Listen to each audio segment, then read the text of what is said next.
church. Yeah. Well, I get that we're highly religious, but we still did borrow the name from a bloke. Oh, we borrowed. Hey, what is this about? One of your grandmothers having husbands who disappeared.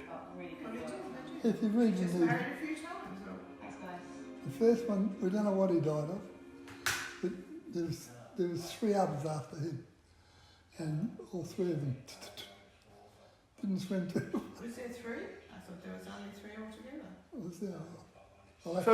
Hang on, who is this? This is your grandmother? Great-grandmother. So not the one who lived with your mum, the one above that? Not the one that lived with my mum. Your grandmother lived with you, No, didn't she was an Irish her lady. mother lived with the grandmother. So, because your father said she originally owned the house. Yeah, because her husband died on the train, That's right. falling between It's the in tender. there, it's in there. Well, Okay, so which one got through a number of husbands quickly? What's in there? My great-grandmother. Your great-grandmother, so your mother's or your father's mother? Your My mother's grandmother's mother. Okay. Yeah, well, which grandmother? No, yeah, up through. Granny's dead. Yeah. Maud. That was on your mother's side. Yeah, that's what you said with Yeah, your mother okay, and your father. that's all right. No, that's cool. That's cool.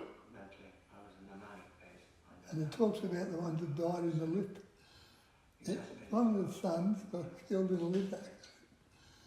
He and his mates were gathered at 5 with the take home by fire to the families. And he went into one lift and the other boys went down the other lift and they came back and the lift had come down and squashed him.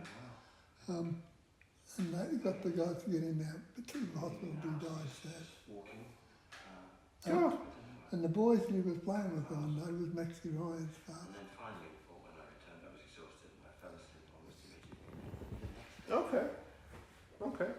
And so she would have been married. Well, to... I'll finish the story.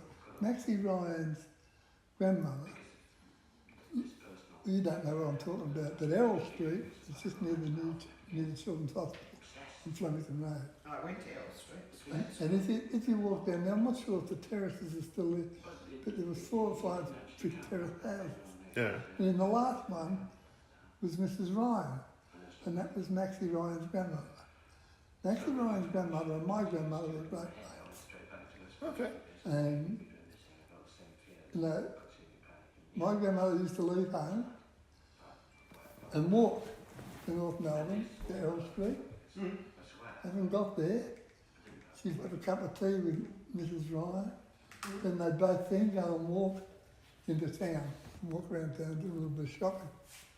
Then when they're finished, they'd get a tram, the Essendon tram back to Errol Street again. They'd go in the house and they'd have another cup of tea, and then my grandmother would walk home. And how old were you? I wasn't even born. Oh, wow. So I knew Mrs. Ryan, and I knew Mrs. Ryan had a daughter who was a friend of my mother's, and Maxie, that was Maxie's favourite auntie too. My mother worked for a company called Parsons, and Parsons were a company that distributed all these groceries. So all the pepper-rich herbs which you couldn't buy. I mean, and you had to have a ration card, didn't they? Well, that was just after the war. So she'd get them.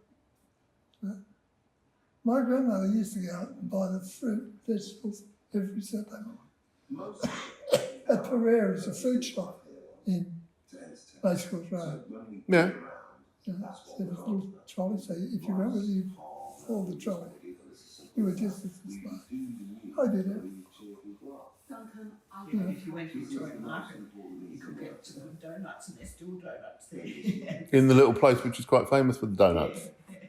Little round ones. But Maxie Ryan's grandmother, she, I think we told her the other day, she lived in Errol Street in a brick terrace. And so my grandmother used to walk from Princess Street, where we lived, to Errol Street in North Melbourne. And if people died, the bodies had to be wrapped and put a hat on, put a coat on, get a little bag. She'd go around and dress all the bodies, men, women, children, didn't they? Just undertaking, it always cost a lot of money. But so she'd get it, the doctor would tell her that they were legally dead and show her a copy of the certificate. She'd get a copy of it. And then she'd do the rest. She'd do it all for the family. When they finished, they give her a few quid. Thank you. And every First Communion Sunday, once a year, Catholics make their First Communion. Oh, Scott made his first communion? Yeah. About as far as I got you. But definitely, I'm just the same way. They'd all go to the halls, the horsemen doing dancing. And they'd have a breakfast in there, and all the children could sit at the tables around. My grandmother used to all make all the cooking. Oh, fair enough. You know? And my mother worked there too. Wow.